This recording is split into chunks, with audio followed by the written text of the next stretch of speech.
Hello everybody, welcome back to another video. Today, we're continuing the series on this channel where I talk about DC animated TV shows and movies. Today, we are talking about one of my favorite, if not my favorite, cartoon growing up, Batman Beyond. Oh my goodness, I've been waiting. I talked about this on this channel before, where I wanted Michael Keaton and to be in a live-action Batman Beyond movie as older Bruce Wayne, but we're going to have to wait for that. Today, we are talking about Batman Beyond, the TV show. Man, those guys at the DC animated stuff, the DC animated, oh my goodness, DCAU for short.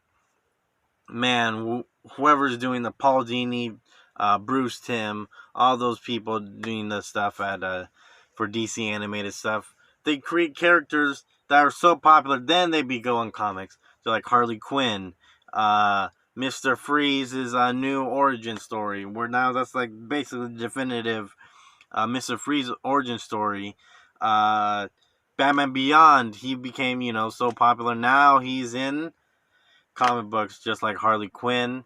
She just had, Suicide Squad is basically the first live action Harley Quinn movie, which just was created on a TV show. That's crazy. My thing is going. I guess we're going to stand back over here. Yes. So, man, this is one of those things where it was created in TV first because they wanted to make something, a high school Batman. They were like, oh, we don't want to do Bruce Wayne. We want to do a different character completely that no one's ever heard of. And they did it, and they made it cool. The aesthetic of the Batman Beyond suit. Look at that with the red bat symbol and, the mask covering the whole face. No cape. He has the cape, the gliders on his arms that come down like that. Oh my goodness. Alrighty, that's fine. Okay. So, yes, all this, basically he can, Batman Beyond, his powers basically is, he's like Bruce Wayne, he doesn't have any powers, masked by Terry McGinnis, and the suit actually makes him basically superhuman, gives him, 10 times more strength, 10 times more, reaction, just strength and speed and all that stuff. He can fly, can turn invisible, you can do all sorts of stuff. If you watch the show, you can see more of that on the show. The batarangs are cool. First time he could, fly, basically. Batman can't fly, and then this one, he can fly, turn invisible, withstand water pressure, a whole bunch of heat, cold, radiation that comes in another episode. It can take some radiation. And so basically, it just makes him superhuman, basically, and a whole bunch of other powers from that as well. Electrocution and the batarangs are pretty cool as well. No cape, the mask and everything. Again, aesthetically, looks really cool. One of the most aesthetic-looking Batman, if not the most aesthetically cool-looking Batman, if I do say so myself. And just the characters in this in this show, basically, whereas these characters we've never seen them before. Basically, the origin that you get to that in the first episode, because this is a character we've never seen before. So we're gonna do an origin of of this character. Basically, Terry McGinnis. This is 25 or 30 years after takes place after Batman the Animated Series. One of the best animated series of all time, if I do say so myself again. And so it's basically Bruce Wayne. He gets older, and he makes this suit, that enhances all of his, abilities and all stuff. But he's like basically 60 or 60, 70, around there. And, he's really old, basically, at this time when he's creating this suit. So his one thing is, I don't use guns, I don't kill. That's what Batman is. I don't kill, and I don't, or use guns or anything like that. So, I just need to preface that to say the origin, basically. So, Bruce Wayne, he's fighting crime. He's looking for this girl, this hostage or whatever, in a, I believe, airport or something like that. He goes to rescue her, and he's beating up some of the guys, but then there's this one guy, he's beating him up with like a wrench or something, and he's getting beat up. His reaction time is not as good as it used to be when he was in his prime, as in Batman the Animated Series. He's in his prime.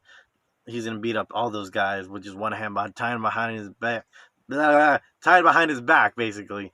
So, but here he's already older and all that stuff, so he's getting beat up, and the only way to survive this fight, he has to resort to pick up a gun that's nearby and point it at the guy, and the guy runs off basically, but because he doesn't have a gun, he just has a wrench.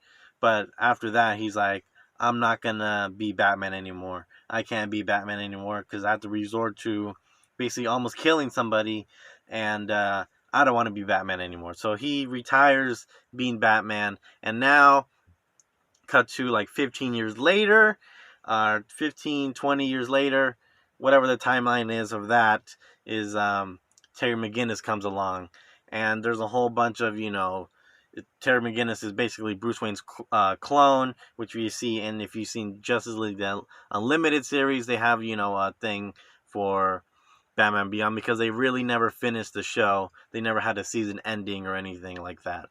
So if you watch that, I believe it's called Epilogue, I believe. Is that what it's called? Probably put it right here, the show, the episode name in Justice League Unlimited. If you want to watch that episode, just for that episode. Basically, it's just, closure, because we never got a season finale because they're supposed to do season 4, but all these writers went to go work on Justice League and Justice League Unlimited, and never went back to write for Batman Beyond. So that just ended, abruptly, and no closure, and that's where we get closure. So basically, in the first episode, we see Terry McGinnis. We're in now Neo Gotham, basically. It's a new Gotham, and Bruce Wayne is by himself in the manor, and he's already old. He can't walk without a cane. So Terry McGinnis, he comes, and he's basically he's trying to protect his girlfriend from the Joker gang, which basically is an homage to, Joker, who has died in this series. If you've seen Batman Beyond Return of the Joker movie, which I'll probably talk about separately, there's even of its own episode. Talk about that. Talks about the Joker's death and all that stuff. Phenomenal movie. So he's beating up the Jokers. The Jokers chase him to this big mansion where, lo and behold, is Bruce Wayne's mansion. And who is, he's getting beat up by all these, Joker gangs, and Bruce Wayne comes out. Luckily, he's out there, and he's, with his cane, and he beats up, these kids or whatever, the Joker gang, with the help of Terry. And it's too much for Bruce to handle, basically. He beats him up, and then they run off, basically. But Terry helps him back in the house, because he's basically almost getting a heart attack. It's too much for his heart to take. So he takes him back into the house, and he's helping him on the couch and get his pills or whatever for Bruce Wayne. And lo and behold, he's about to leave, but then he sees a bat that is, in a clock, basically. And you know what that means. Dun, da, da, he moves there or whatever, and he finds out that Bruce Wayne was Batman. And Bruce Wayne basically kicks him out of the house, like, "Oh, get out of here," or whatever. And Terry, McGinnis leaves, and when he leaves, he goes home, and basically the Joker gang was mad that that they got beat, so basically they killed his father. And when they killed his father, the Batman origin story. Well, both his parents didn't die, but his mother said, "Oh, your father died," and then he goes through this picture or whatever, and he goes back to Batman, because he has like this little disc of information for Powers or whatever, Wayne Powers, CEO or whatever, Powers Wayne or something like that, the industry where this guy took over Wayne Industries or whatever. And he gives it to Bruce, and Bruce is like, "I don't want Batman anymore. Take it to Commissioner Gordon," which is now Barbara Gordon, not Jim Gordon. It's Barbara Gordon. She's the new commissioner. And he's like, "No, I want to," he doesn't take it. And he actually goes to the Batcave and steals the new Batman suit, which basically Batman Beyond suit, and the show goes from there, Batman Beyond. Which is cool that they don't rehash, there's not old Scarecrow and old, Mr. Freeze does come back, is one of the characters that does come back, but we see, Bane in one of the episodes where Batman's like, oh, this is like one of the toughest guys I've ever faced and all that stuff. He's smart, he's strong, he knows how to fight. But then he's basically an old shriveled guy who used Venom too much, and he's just on the chair and swivel and all that stuff. And Mr. Freeze comes back, and it was pretty cool. It's just his head or whatever.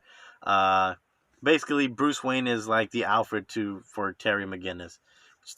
Bruce Wayne trains him how to fight, but Terry is not as good as a fighter as, the other Robins or Batman. He's not as good as Nightwing, Dick Grayson, or Tim Drake, or, especially Bruce Wayne. He's not as good as Bruce Wayne. But the suit does help him. He has, more strength. He can turn invisible. He has, the wisdom of Batman in his ear.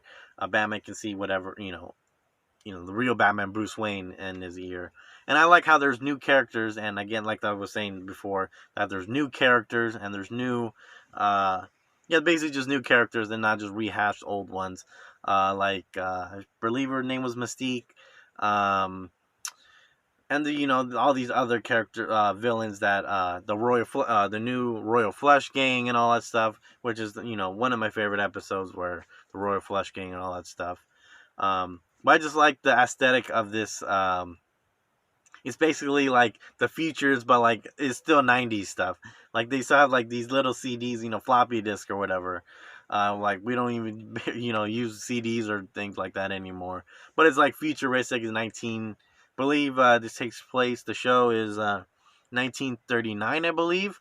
But it's like what the futuristic stuff from like the 90s. Like, oh, this is a CD, but now it's like smaller, which we don't really use CDs anymore. So it's like, it's just cool to see. But the aesthetics is really cool. The Batman Beyond suit is really cool. The characters that they bring up is cool. Mystique. I forget some of the other ones that. But yeah, like the Royal Flush Gang, the new take on the Royal Flush Gang and all that stuff. But it's just a cool show. I highly recommend you guys watch it if you haven't already. The movie Batman Beyond: Return of the Joker. Really cool movie. I'll probably be doing that later in the series that I'm talking about. But again, if you like this episode, make sure to give me a like. Subscribe if you haven't already. Click that bell for notifications. Follow me on talk_comic. And on Instagram for all the latest updates for the show, for this YouTube channel, all that stuff. That's where I'm posting all the stuff about the YouTube channel. If the dates are going to change, like I try to do it every Monday. But if I can't do it every Monday, I will put it on, Instagram saying, oh, I'll be on Tuesday, Wednesday, or Thursday, whatever reason that I put on Instagram. So make sure to go follow me there as well. Just had a new podcast, Podcast 51. Link will be in the description below if you want to check that out as well. And we're talking about different stuff, not comic book stuff. We're mainly talking about comic book stuff. But if you've seen the show, if you like the show, if you dislike the show, let me know in the comment section below as well. Again, like, subscribe, hit that bell for notification, and I will see you guys later.